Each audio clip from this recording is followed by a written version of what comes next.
अखिल भारतीय सभा मजदूर सिंह जिंदाबाद।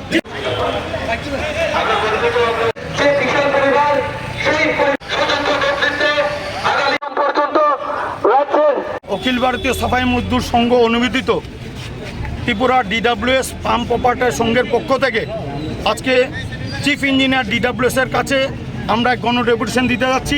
রাজ্যের প্রতিটা জেলার যে আমাদের ব্লক আছে 58টা ব্লক, সেই 58টা ব্লক থেকে 30 জন করে আমাদের ভাইয়েরা উপস্থিত হয়েছেন, বোনেরা উপস্থিত হয়েছে।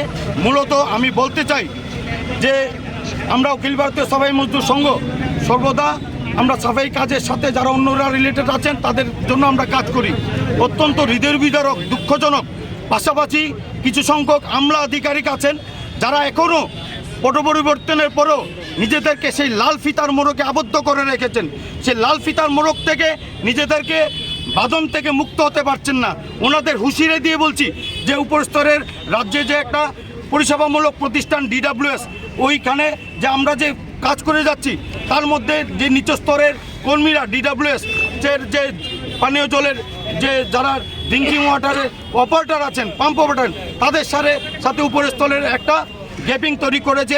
এই যে লাল ফিতার মোড়কে আবদ্ধ এই সমস্ত আধিকারিক আমলারা, আমরা চাই যে আগামী দিনে আমাদের যে ন্যূনতম ডিমান্ড, যে গত বছর আমরা আমাদের যে পূজার বোনাস সেটা পাইনি 2023 সালে, এই বছরও আমরা পূজা বোনাস পাবো কিনা আমরা জানি না। আমরা দাবি জানিয়ে আসছি যে গত বছরের পূজা বোনাস এবং এই বছরে একসাথে আমাদের এটা দেওয়া হোক। পাশাপাশি পেমেন্ট ওয়েজেস অ্যাক্ট 1936কে এখানে ভায়োলেশন করা হচ্ছে। যে এভাবে যে প্রতি বছরে প্রতি মাসের যে ওয়েজেস সেটা কখনো আমাদের 10 তারিখের মধ্যে দেওয়া হয় না, কখনো 2 মাস 3 মাস অন্তর দেওয়া হয়। সেটা অবশ্যই ভায়োলেশন করা হচ্ছে।